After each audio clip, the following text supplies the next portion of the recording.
Hoki mai anō ki te karare, hea i ki ngā kaihaka o te kapo aingi tū e whakahahaki ana rātou i o rātou whakaaro ki te whakataetae kapahaka ārohe o tāmaki makaurau i rungi i te wawata nui kia wawawake rātou i ngā wero mo te taitara whakaihuwaka i mawake rā i a rātou o tira i a rātou ko ngā tūmanako ko wakahuia i te whakataetae whakamutunga. Ko te tāwharautanga hoki mo rātou e eke panuku ai rātou ko te tiaki i te hinengaro i te tinana me te wairua i tai atu a te karare ki tā rātou paraketihi a whakamutunga i mua i tā rātou tū a ēnei rangi whakatā.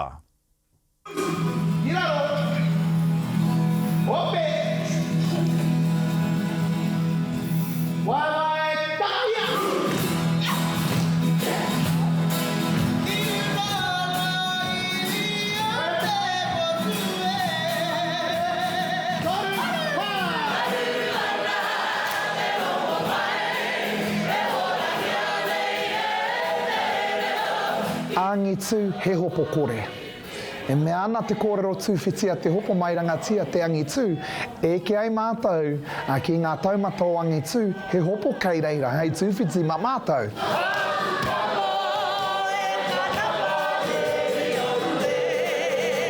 Kua ora mātou i a tāmaki makaurau, kua ora hoki mātou i tēnei kapa e ahuru ana i ngā Māori noho tāone, ko te whāinga nui, ko te tuku ki ngā Māori noho tāone i tētahi whānau.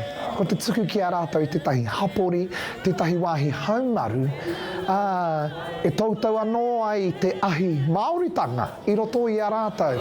Whapai te whānau, our kamikami for this morning is Beat It by Michael Jackson.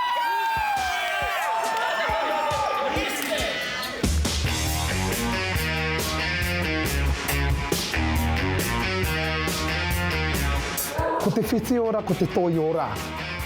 Ko te oranga tonutanga o te tangata, ko te whare tapawhā. He rereke te toi ora, te whiti ora a tēnā. Ki etahi ko te kāinga ora, ki etahi ko te tinana ora, ki etahi ko te whānau ora, anei angi tū e kimi ana i ngā rautaki whakakaha i tō mātou whānau. Hei whakaawe, hei kaupapa kōrero, hei kaupapa kaue, mā mātou ki ngā whakataetae ārohe a te taunei.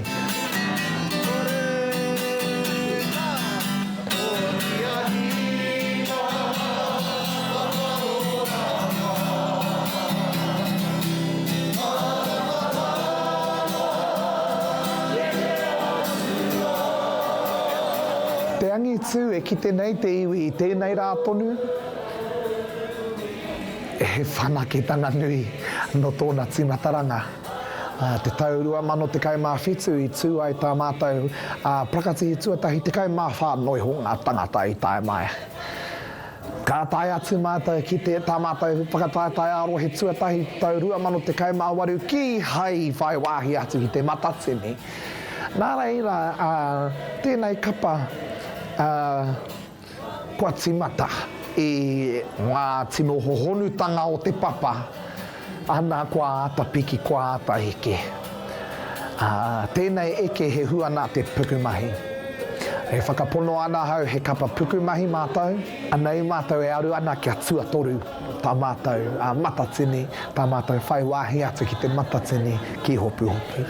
Mo te whānui o angi tū, o te whare e tū nei, o angi tū, tā mātou takatūnga i tēnei wikene, me taku mihi, anei ko te ora me te aroha e tuku nei i a mātou o angi tū, kia koutou katoa.